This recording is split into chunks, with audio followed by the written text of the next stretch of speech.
So Jewish Voice for Peace and If Not Now have been doing a lot of rad organizing. And on the 8 nights of Hanukkah, there was a lot of shutting shit down.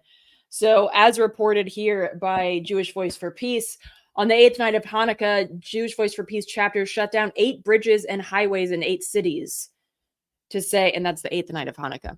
So it's 888. It's kind of nice. No business as usual why the U.S. is funding and arming the genocide of Palestinians. And you can click through to see images of these actions. So Los Angeles, I believe they blocked an entire highway.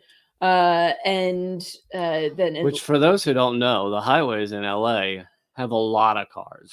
They're kind of a big deal. These are not country roads.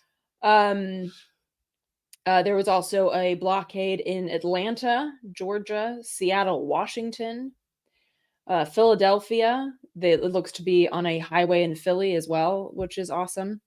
In DC, and I'm not sure exactly where that is, but I see the Capitol building in the background. You may know the answer to this. How do you do this without getting run over when you first walk out onto the road? So basically what you do is you have a few cars who basically serve as... they slow down together. They slow down together and basically stop traffic, and then people jump out of the cars. Okay. Yeah. I was picturing them jumping the fence and running out on the highway, and then the first three people get run over. Yeah. No, we don't engage in suicidal tendencies just for the sake of a banner drop.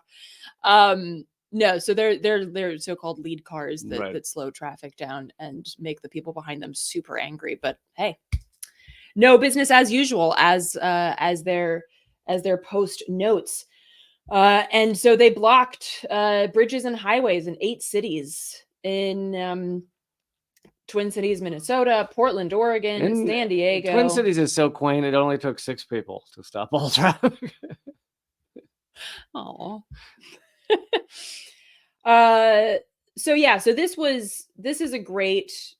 these are great actions, and I'm so proud of my peoples for doing this.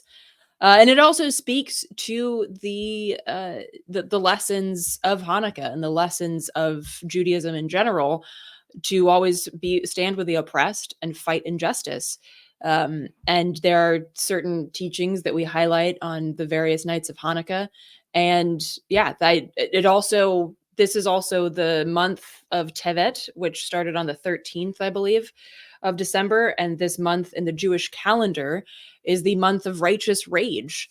And so this is a very apt time to be channeling these kind of actions. And with that, I also wanted to share, it was at the White House. Do you have that? Yes, that one? you do. Yeah, you can keep going. I'll pull it up. Okay. It takes me a second. At the White House this past Monday, so this was during Hanukkah as well, 18 elder Jewish women chained themselves to the White House the day of President Biden's annual Hanukkah party, which hilarious. What do you want to take guesses on where he thought he was? Well, during the annual during Hanukkah? That speech, you probably already mentioned this, but during that speech, no, I didn't. He mentioned that it's been 65 years since the Hamas attack. It's been 65 days. He also said that his father survived the Hamas attack as he walked back to his kibbutz. By the way, Biden's father's been dead for like 20 years. Biden's father's been dead. Also not Jewish and never lived in a kibbutz. I was going to add that. Not Jewish, didn't live in a kibbutz, but he survived the Hamas attack, which good for him. Good for him. Good Seriously, for him. A guy that's been dead for 20 years to survive that attack, that's remarkable. For him to survive anything after 20 years of death is really amazing. I mean, if you said he survived dessert, it'd be incredible. So, yeah. Considering all that, I doubt Biden had the slightest clue of really anything. But so these Jewish elders were then arrested on federal charges because they chained themselves to the White House gates because, the blessed sacred White House. And I just wanted to share some of the quotes from these Jewish elders. One Esther Farmer said, "I'm a proud anti-Zionist Palestinian Jew. My mother always said, we're Jews for justice, not just us. Don't underestimate Jewish elders. We will not stop until the killing stops." Karen Ackerman said, "Don't let them tell you it's complicated. Palestinians are being slaughtered, not just by bombs, also by starvation. It has never been more important that we act."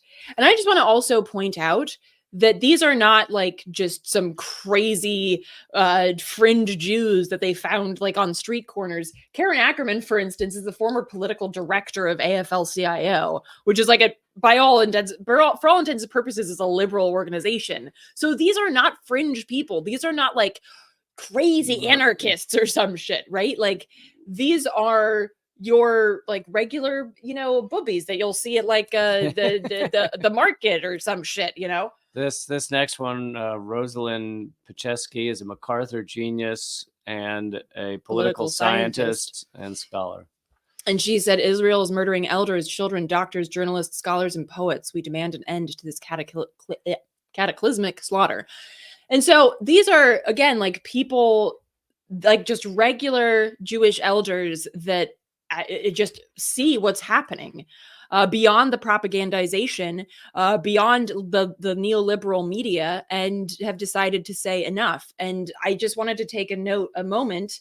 Unfortunately, I forgot to bring the book down with me. But the difference between elders and what Klee Benali, indigenous anarchist, calls olders, in his new book called No Spiritual Surrender, which is totally awesome. I definitely recommend that people check it out. He makes this distinction because there is, I think in most cultures except for like American culture, there is a culture of respecting your elders, and this is pretty pointed in most indigenous cultures, respecting elders. And he first points out that first of all, that not everyone who's older is an elder, right? An elder is a specific role for people who have and who are respected and have wisdom to share with the community. Just because you're old doesn't mean that you're an elder. Biden's not an elder. No.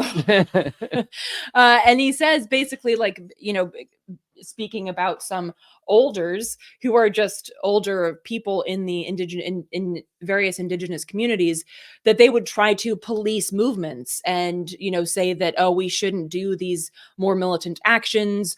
We shouldn't, we shouldn't blockade highways, or we shouldn't do these kind of things.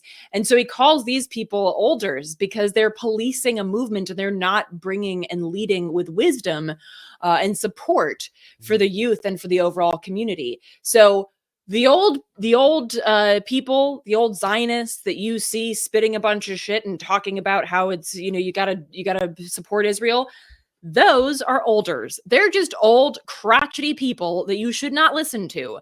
The people who actually have wisdom to share and want to push for justice and are willing to put themselves on the line to do so, those are some rad elders, and those are worth listening to. So I just wanted to share that and give a little shout out to Klee Benali's book as well.